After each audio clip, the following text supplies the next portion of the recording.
Welcome everybody to the Genesis Mindset. So today is another tutorial episode. So this video is a how-to tutorial for the Treasury system, and I'm showing again the basis of arbitrage, minting, and burning, and introducing today as the second episode the infinite mint and the debenture. I don't even know if I've pronounced that correctly, and of course a statement from Maria. So with the debenture, if it's false, then we can't infinite mint. If it's true, we can mint. And so I'm going to go through that process with you.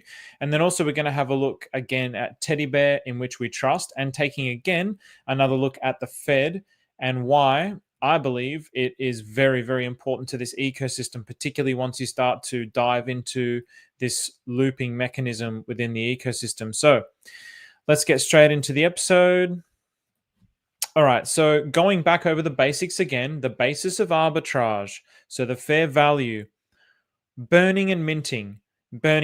So I just got this question from Raf. So let's be very clear on this concept. So this is an example treasury bill, which is the parent, this blue box, to Fed the child, this pink box.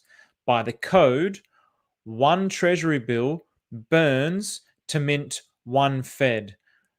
Now, at the moment, you wouldn't do this because Fed is cheaper against treasury bills. So you wouldn't burn treasury bill to mint Fed, because at the moment you would end up, you're better off buying Fed with treasury bill because you're getting more. So if you burn one treasury bill for one Fed, but at the moment you can actually buy 3.65 Fed for one treasury bill, then you wouldn't do it. But when it's above, let's say it gets up to here. Let's just be crazy. Let's say it gets up to here. Let's say it gets up to 55. Let's say it gets up to 55.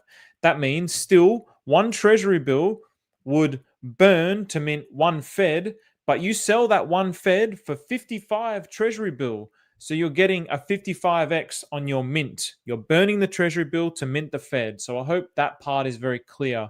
So again, if treasury bill is higher, then you swap for Fed. And then if treasury bill is lower, then you mint for Fed and then swap for treasury bill. And that's the arbitrage right there. So now what we're going to do today is we're going to expand on yesterday's episode, and we're going to have a look at going back to the treasury spine. So now we're going into the treasury spine, and we're going to have a look at this in terms of the debenture and the claim loops. So this is the treasury spine, as we know by now. So I'm going to simplify it. So I've made a few more cute little diagrams. Oh no. So now what I'm doing is, so not debenture, these are not in debenture. So these, basically the first part of the spine are not in debenture, and the children of bar are in debenture. So I'm going to go into that in just a second. And what I'm doing here is I'm taking, let's say, these vertebra from the spine. So I'm taking DFM and parade, and I'm taking bar and safety. So what I'm going to do now is show you the process of the infinite mint first, and then we're going to go through it, and then I'm going to come back to the diagram. So we're going to do a loop as well to understand. So we're going to go over the overarching.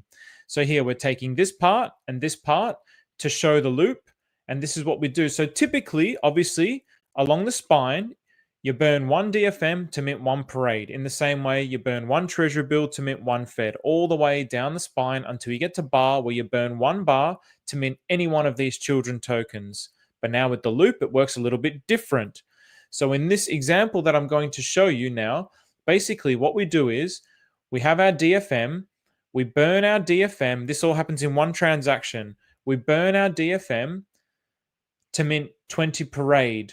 But what actually happens is it's actually burning the safety at the bottom, which ends up giving us back our DFM. So we're claiming the DFM back on the safety. So this all happens in one transaction. So the reason why I've showed this grayed out is, in the end, what actually happens is you're getting plus 20 million parade and minus 20 safety. But all this is happening in the one transaction. Bar is really grayed out because I've only shown this because obviously bar would be what you need to originally get the safety tokens. If you want to go through the mint and burn process, you can also just buy safety directly through one of the liquidity pools. That's entirely up to you. So I hope that that's clear.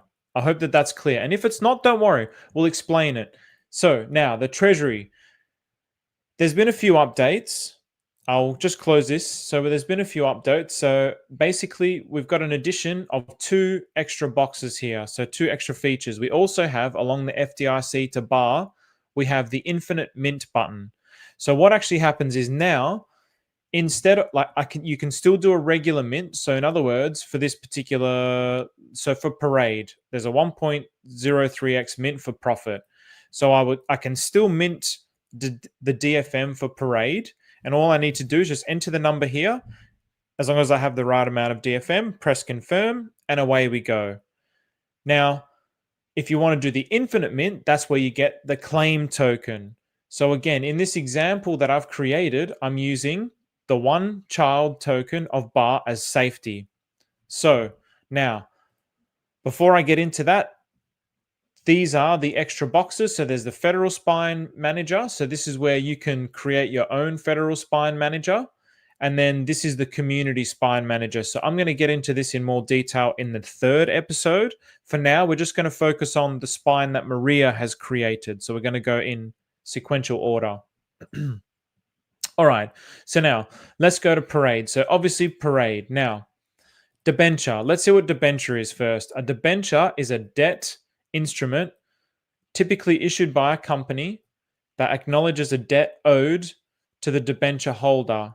It's a form of borrowing, and the company promises to repay the borrowed amount, the principal, and pay interest to the debenture holder.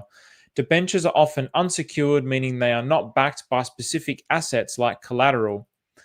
So that's quite interesting. So this is how the loop is able to occur. So here's more detailed explanation. Debt instrument. Debentures represent debt obligations, meaning the company is borrowing money from investors. There's no collateral requirement. So unlike secured loans, debentures are usually unsecured, meaning they're not backed by specific assets as collateral, which actually makes sense with what this is logically. Interest payments. Debenture holders receive regular interest payments from the company. We won't go into the rest of that. So in essence, a debenture is a debt instrument that allows a company to raise capital by borrowing money from investors who then become creditors of the company with a promise of interest and principal repayment. Differences between debentures and bonds. Secured versus unsecured. How far down does this go? In some countries, debentures are considered unsecured bonds, while in others, they are bonds secured by company assets. So I'm just saying these things because I'm sure there's people that understand these things better than I do. I know Bud, for example, knows bonds very well. So I'm doing this for the sake of people like Bud. So the terminology in the United States, a debenture is often used to refer to an unsecured asset. So in Sydney, New South Wales, debentures are used by companies to raise capital, and investors can purchase them in the market similar to other debt instruments. So that's what a debenture is. Okay, so now I've done this very, very clearly. So obviously my 20 million DFM. So typically, if I was just going to burn rather 20 million DFM for Parade, then I would just very simply put my 20 million here. Oops. I'll copy and paste this. I would just very simply put my 20 million here. And as I do this, then I would end up minting 20 million Parade by burning 20 million DFM, because DFM obviously is above. It's the parent to the child, which is Parade. So what we're doing instead to create this loop is going from safety to Parade. So I want you to just see the numbers here. You can see I've got 209,392,878,936. And then at the bottom, I've got 781 million. So this is actually a really good number because you'll be able to very clearly see what happens here. So what do I need to do? So first, this is the claim address, the safety. So I'm claiming. So what I'm doing here is this is the claim. I'm claiming from here so I can create that loop back to get my DFM. So I have to first have my DFM because this all happens in the same transaction. And so all I'm doing now is I've got my 20 million. So I've put my 20 million here, I've put my claim address here, and you can see straight away that this is a green tick. So the token is a debenture.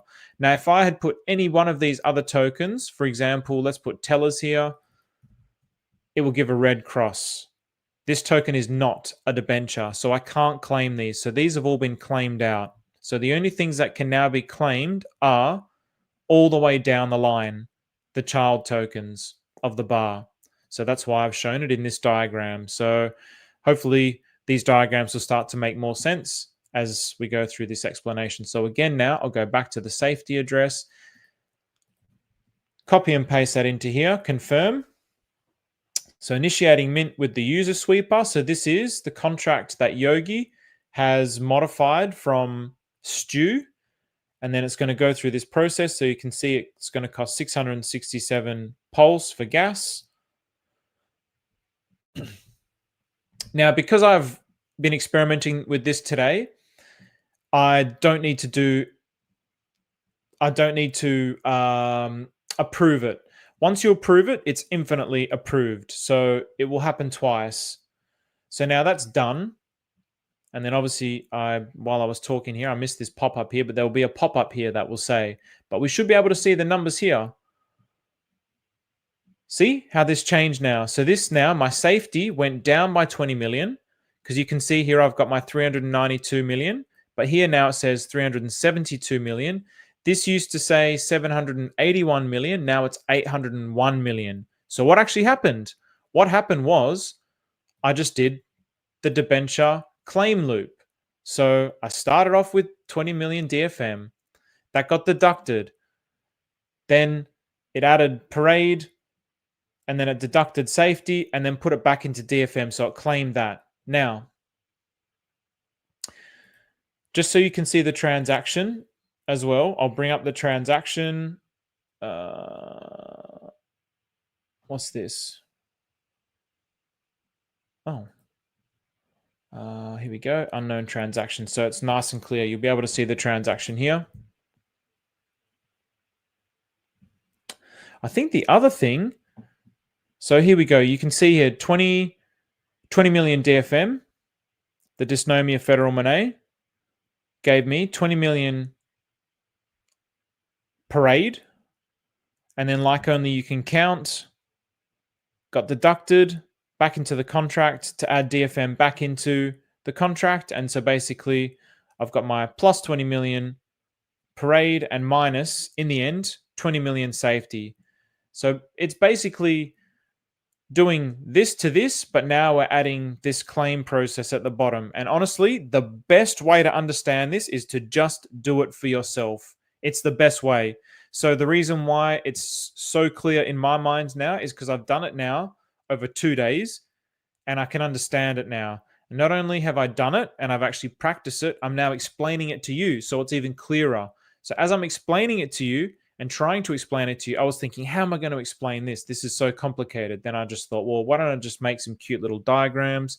And that ought to make things very clear.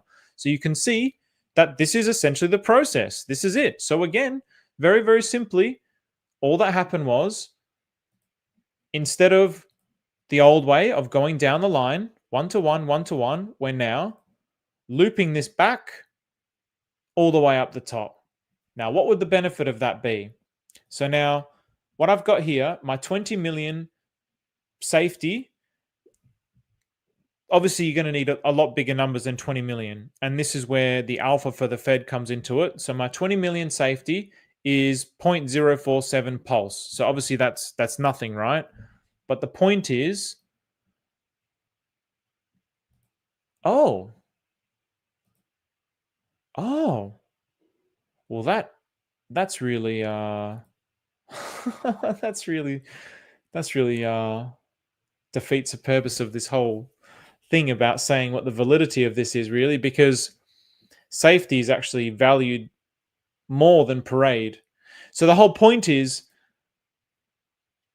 wow, all right, there you go. That kind of sucks. Wow. Well, I mean, what this was supposed to show is basically the reason why you would want to do this is up the line, the tokens up the spine should really be worth more than the ones down the line.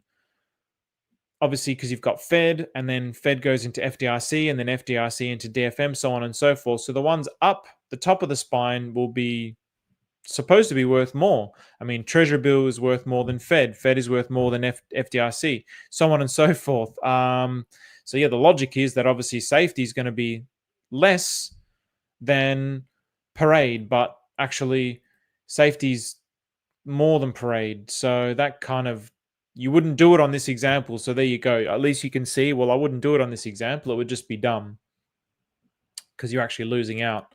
But yeah, you're actually supposed to be gaining.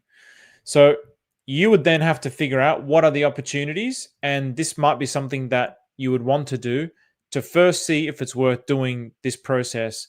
But I would still recommend at least doing this process just with whatever. Yeah, you're going to lose like a few hundred or a few thousand in pulse chain gas. Big deal. Just wrap your head around the process. That's what I did. And then figure out where the profit is after the fact. So the other thing that I need to look at as well, just very quickly, is I need to actually see if that contract address needs to have any DFM on it for me to be able to claim in the first place. Yeah, that's something that I wish I would have been able to confirm, and I'll probably be able to confirm in the third episode. So if that's not clear by the end of this episode, then by the third episode, I'll ask some of the boys who are very knowledgeable about the Treasury on this one. But what I want to do is I'm just going to try and check for myself first. This is what I always try to do anyway. I always try to check for myself first. Maybe sometimes I'll end up spending hours on something, and then I'll just be like, oh, hey, Stu, or oh, Sonny, like the boys who can read the contracts clearly, and they'll just be like, oh, it's just like this. But I don't want to just ask them questions all the time. Even if I spent like an hour or 2 hours trying to figure something out, which took them like a second to answer, they're having to answer questions all the time. So I also want to be respectful of them and want to be respectful of their time. So that's why I don't ask every single question that pops into my brain, because I try and figure it out for myself. Maybe this is a let's see if this. All right, so we're going to click on the contract here, like only you can count on, and let's see what's on the contract. Tokens on the contract. So I wonder now if the DFM cheat on the bar exam. Okay, no, it doesn't need to be on there, so that's good. That's good to know. So it doesn't really matter. Unless it's, no, it wouldn't be these. I don't think it would be these. Sigma, Sigma GPT tranny. That'll be from Vivian. Oh, Alstoff, Anton, bootleg, tranny, estrogen. Well, it's probably another. It's probably another one. Wow. And I suppose, like, we talk about pay to tab. There's these interesting opportunities, which Ironclad presented me with another one that I was able to mint some more Treasury bill. But you could probably go along some of these contracts and find some of these random tokens, and you might be able to figure out where the arbitrage opportunities are in just these random tokens where people have created. So, all right. So, yeah, that's it. So obviously in this particular instance, there wasn't any profit in that. It was much better off actually just keeping the safety than it was to sell it into parade. So if I did this continuously, I mean, this is where you're going to need big numbers. And this is why, again, if we go back to the example that I was talking about yesterday with the Fed, this is where having a lot of Fed is going to be integral to be able to do this claiming and looping system, because the reason why FDIC and Fed is so crazy is because people are doing this process, but they're doing this process now with, say, Fed and FDIC, but then they'll claim something down here, but then they'll instantly get their Fed back. Make sense? So instead of DFM and parade, now imagine it's Fed and FDIC. All the Treasury spines start from Fed. All the Treasury spines are launched off the Fed. So this is why having as much Fed as you possibly can is going to make this process more profitable down the line.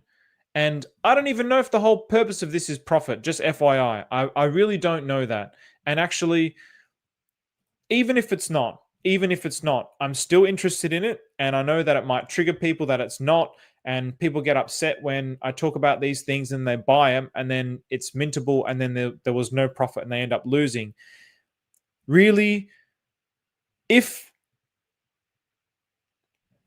the consciousness behind the ATROPA ecosystem is absolutely fundamental to the success of the ATROPA ecosystem, then it's really important to really continuously try to expand my own consciousness, my own mindset in how I use this system beyond what just benefits me as an individual.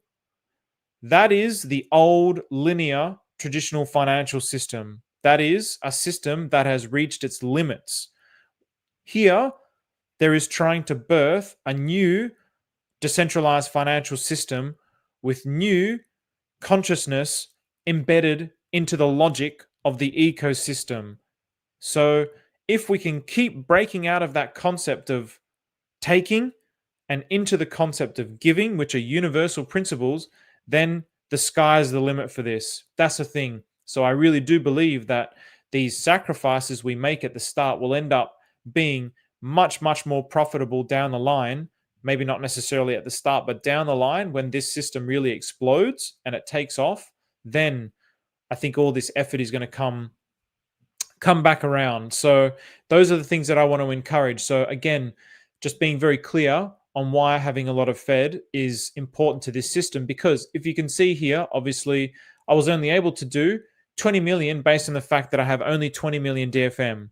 But if I had 100 million Fed, then I could end up having 100 million DFM because I mint burn down the line. Makes sense? So the more Fed that you have, the more power, the more quote unquote power or capacity that you have within this treasury spine and all future treasury spines. So remember, this is episode 2. Episode 3 will be creating your own treasury spine. And actually, I don't even know if I'm going to do that tomorrow or not. I don't even know. We'll see. Anyway, because I feel like it's going to take me a little bit of time to even wrap my head around it. But okay, so yeah, that's it. I'll leave that on that part. We'll go to the next stage of the episode. So I'm going to read this again tomorrow or whenever I do episode 3 of this, but this is basically a statement from the ATROPA dev, so Maria Hamadaichi, and the front end update. So I'm going to have to read this multiple times because I've read it already twice, and I'm just like, I like most things with the ATROPA ecosystem, I don't fully understand the magnitude of it. I just present the information, and eventually it makes sense. Eventually it clicks in my mind. So the ATROPA dev has just shared new and exciting insights regarding the Treasury system. Here's what you need to know. So the ATROPA dev did some mass burning and reshifting this morning to address all the feedback received so far to the best of his ability. Also offered hegemony. I should know how to pronounce that word, to the Fed via LP placement. The ATROPA dev thinks this puts the system in a much better position for analysis and Treasury exposure risk. And Treasury exposure risk is reduced massively. So Treasury system info. So infinite minting. The V2 federal minter was made for sandboxing and testing with the infinite minting, encouraged to drive creativity. No mention here whatsoever of profit. Encouraged to drive creativity. Community-driven spines. So the ATROPA dev has created an example federal via FDIC through an example federal spine via FDIC through BAR. It was made as a demo to inspire community-created spines to compete and innovate. The ATROPA dev's example spine was also used to demo their own personal reflection of data orientation as they envision it under the Fed. The V2 federal spines will involve a bunch of essentially valueless but meaningful campaign tokens moving about and accumulating through the FDIC-style redemptions. These tokens will go on to support the initial gaming functionality that will come into focus beyond deploy of all the currently unreleased contracts. There is a huge amount of sandbox/testing game functions that will be able to support once the U are deployed. So the U contract is one of the ATROPA ecosystem contracts. And actually, let's have a look. Which one was the U one? Because also I showed Ohu the other day. So Ojun is important. Ohu. So Ohu is like 1-to-1. So this is U here. So U was the 7th token that was created within the ATROPA ecosystem. So that is still yet to come into play in all of this. So this is all something that's been thought about, planned, developed, and now we're watching it being built in front of our eyes. So I am just participating with enthusiasm because I find it fascinating. I find it fun. Yes, of course, we want the profit, but it's still very, very cool to see whatever this is be created before our eyes. So the visual strategy, once a number of Fed campaign spines are in place with exploitations rampant, the ATROPA dev believes it could coerce community into a visualization strategy that is new for crypto and more broadly aligned with individual involvement rather than profit taking.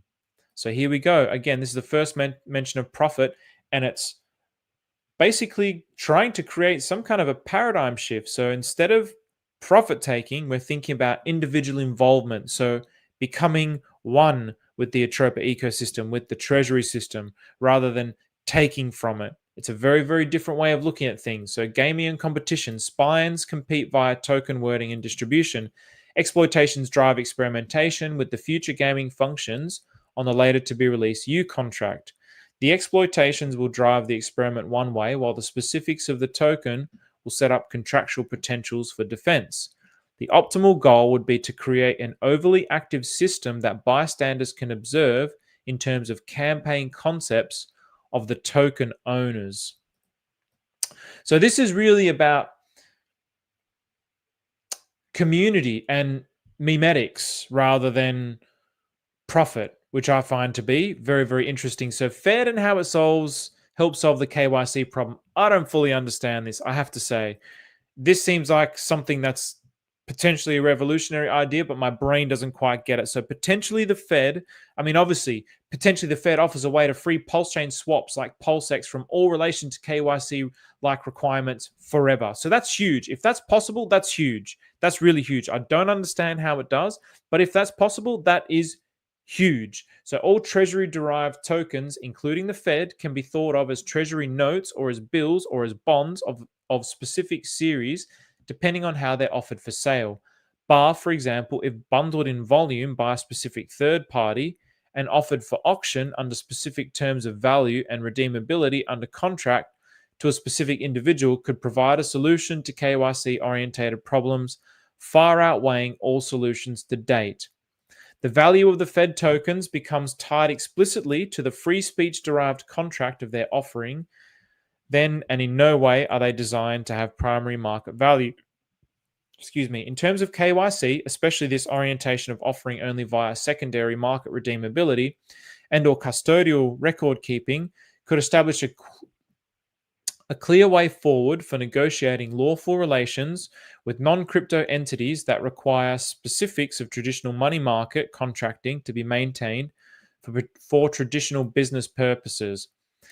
See, because all the words, because it's not my world, all the words are just like, oh, they're just words, and they're just going like in I'm speaking them, but it's going in my brain and out. People who know these things will probably resonate with them, but even as I'm reading, I'm like, oh, hang on a minute. In terms of KYC, especially this orientation of offering only via secondary market redeemability and or custodial record keeping could establish a clear way forward for negotiating lawful relations with non-crypto entities that require specifics of traditional money market contracting to be maintained for traditional business purposes. So in other words, this would be a legally compliant way for a business which operates under the traditional financial system, under the traditional financial structures. They could use this system basically in this particular way. Now, again, you might look at this and go, oh, how are they going to do this? Pulse chain is down. And don't even think like that. Why? What's the point? We're thinking about a future of success.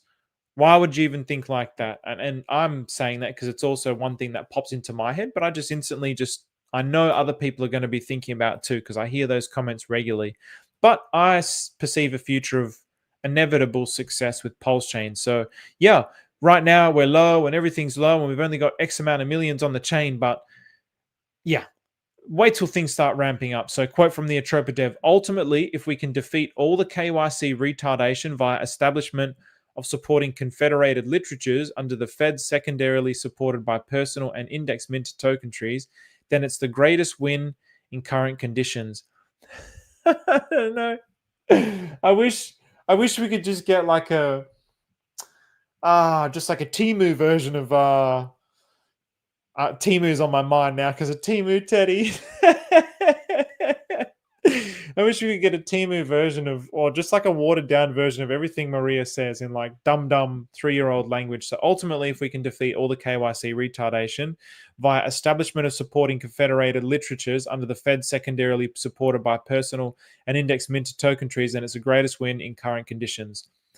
Basically, what he's saying is, through this system, we can eliminate KYC and the need for KYC and all the issues that KYC brings. So we have the front end update, so the infinite minting, the federal spy manager, and the visualizations. Okay, cool. There we go. So I'll I'll quote that because I will speak about that actually. Yeah. So what I'll do is, before I get onto Teddy Bear, I want to just have a look at some of these questions. Alrighty. So what do we got here? So what's up, Grav, Crypto Fox? What's up, Joey? Crypto. Hey, Jim Rat Crypto. What's going on, man? Welcome back. I click buttons. CBDO. Respect the pump. Let's all chip in for some for some t-shirts for Jim Rat. I'm jealous of that rig, Jim Rat. I'm jealous of the rig. I'm getting there. I'm getting there. I exercise a lot, but I just eat some naughty food on the weekends all too often. Fed in the last month has gone bananas. You're right, Matt and Barley. The bear pump, Stevie. Tell them all how the bear moves. They still don't believe. Oh, they will believe soon. Profit or not, it is teaching me more about the ecosystem and crypto in general. If I'm learning something, then I'm not being dormant. Nice, Richard. And what's going on, Zaki Booze? Let's leave it on the love heart. So yeah, let's get into Teddy Bear. So one of the interesting things about Teddy Bear is, well, one, it's broken out of this trend. Well, sorry, not this trend. It's broken out of these key resistances. So this was a very, very key resistance here. So you can see here in this particular region here, it was go bigger. Here we go. So basically in this region here, it struggled around this region for a while. And you have to think, I believe this was when the Moon King pumped it on Rand Nuna. And then basically it stayed within this region. And very, very interestingly, now we're back into this region. And a lot of it, again, has to do with Moon King and the Crypto Kings and what they have now done with the exodus from the teddy bear, the real one and only teddy bears, which is the teddy bear of trust. So teddy bear of trust. So this is the teddy bear in which we trust, and it has broken out. So I'm potentially anticipating something like this, where it's going to, I mean, realistically, it still hasn't really fully broken out of the channel, because we do have, I mean, now we can move the target. So we do have basically all the way up to here. So now this is like the next resistance level that it wants to break out of. So we can see here. So it's not quite in the clear. So we want to see something like this, but it's good to see that it has started to move up. What's been very, very interesting, take a look at these dates. So this is the 16th of April. And now this is the fake Timu Bear. Timu Teddy. Lack of trust. No trust in teddy bears. In this teddy bear, we do not trust. Only in the teddy bear with our beautiful symbol. The symbol. Interesting. So the symbol, and then a lot of this comes into more play when we've got the yu. So yu is like it's not a capital letter. How would you say this in Korean? So you've got the and the yu, and then there's like a few letters. They're like they're not the consonants. It's like I don't know. It's just another.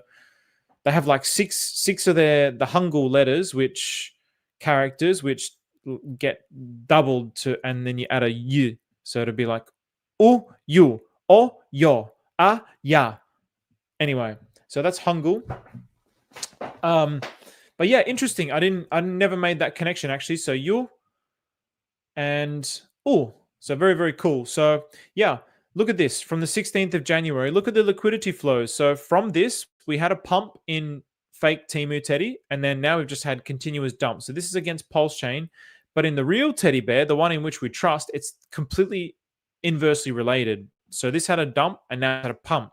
So I'm thinking, I mean, I'm still quite shocked. No one has created a liquidity pool between these two teddy bears, but I'm still thinking maybe there's potentially people maybe possibly even regretting their decision of going into the fake teddy and possibly even now coming back into the real teddy.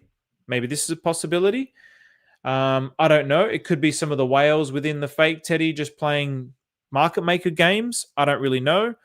Could be trapping people in the charts. I don't know. But I just thought that this was a very, very interesting relationship. So the teddy bear backs the treasury bill. Why? And treasury bill. So the treasury. So treasury bill. I mean, so this is treasury bill, but the teddy bear, its biggest liquidity pool is with treasury bill. Its biggest liquidity pool is with treasury bill. So it moves with treasury bill. So 50% of its supply basically is with treasury bill. So anything that treasury bill does, teddy bear does. So in other words, if treasury bill starts to have a pump, then just by virtue of liquidity bonding, teddy bear is going to get dragged up with it. So yeah. Oh, no. Other way around, actually. Other way around, sorry. Well, actually, it works both ways. Actually, it works both ways. Ah, gosh, damn it. Does it work both ways? It does work both ways, but the movements will be different. So my mistake. So treasury bill. Ah, boy. Yeah, these things are. Yeah, teddy bear will move a lot with treasury bill, but treasury bill will not necessarily move a lot with teddy bear because it has, like, in comparison to its liquidity bonding, it's only what's that? It's like 1/20th. So it's like, well, I don't know, what's that, like about 5% or something like that. So it's going to move a lot more with. Oh, I mean, this is 2 billion, 5.2 billion, 1 billion. So actually, treasury bills quite interesting because, yeah, well, Ohu is its biggest liquidity pool, strangely enough, with the most amount of tokens, but for some odd reason, it's got less liquidity. I can't really explain that, but Ohu is, if you have a look at Ohu, it's the one that I was sharing on Twitter the other day. It's backed by, has thick liquidity with USDT. So yeah, this is basically it's realistically its biggest liquidity pool. I don't quite understand why the dollar value in liquidity is lower when there's much more tokens. That doesn't really make a lot of sense to me. But yeah, it's actually its biggest liquidity pool, and that has USDT behind it. And so it's interesting now that Maria has been doing a lot of purchasing also of the PUSDT with treasury bills. So the Ohu actually has the real, so the actual stablecoin USDT, which is backed. So it's got 164,000 of those USDT from Ethereum. So that's why it's its second biggest liquidity pool, but its biggest liquidity pool is still with treasury bills. So really, wherever treasury bill goes, so just the way that he set this up, so wherever treasury bill moves, it's gonna rapidly, it's gonna really move this. It's gonna move Ohu a lot. So if treasury moves up a lot, then it's gonna move Ohu with it a lot because of the liquidity bonding. The bonding patterns are basically, what's that? probably like 90%. If 2.4 million is in the liquidity out of 2.7 million, it's like over 90%. So, or thereabouts. So whatever treasury bill does moving up and down, it's going to cause fluctuations heavily on this. So I've actually got that chart here as well. Let's bring that up. So yeah, this is all to USDT. So then, yeah, I mean, I guess as soon as anything happens here, then I believe Maria has also been basically selling and swapping to try and keep it to a 1-to-1, because it was very interesting that it was very close to a 1-to-1. So yeah, you can kind of see all the pieces of the puzzle there, but exactly how it works, we don't quite know. We're just trying to formulate a picture in our mind based on everything that we see. So okay, I'm just going to leave it at that then. Doesn't have to be too long. I'm just going to go through some of these questions, see if there's any questions. What's going on, Paul? Benny Blanco from the Bronx, my brother. I haven't seen you for a while. Thanks for continuing to stream, brother. More voices, the better. For sure, man. Appreciate you. Ricky has been creeping up. The original most wanted, not the copycat. Ricky was one of my favorite memes. I loved Ricky. Yeah, that's cool to hear. I felt sorry for you guys when Most Wanted came out, because you had this really cool meme making all this funny stuff, and then Most Wanted came out. So thank God we're not talking about that stupid Peter. Definitely not worth talking about. More than 33 X's. Yes, Patina, Timu Teddy. So I think Freedom coined the term Timu Teddy. So clever, so funny. So this is Timu Teddy, so the fake Teddy. So yeah, all right, no questions. Let's actually got to leave it on a good chart here. So yeah, where do we go? So obviously, look, these channels, they're very subjective. So I saw somebody, I don't know what maybe they were doing it against USDT, but they showed a channel where it's like back in the channel. Maybe it's against US dollar. Yeah, I think it was this one. That I saw someone do. So it really depends what you draw it against, but they did something like this. Why? That's not in the channel, so I'm not sure what they're talking about. Yeah, I don't know what that dude was showing it against, but yeah, it's still not in the channel. Bear got really hurt by all of this, but it's creeping up.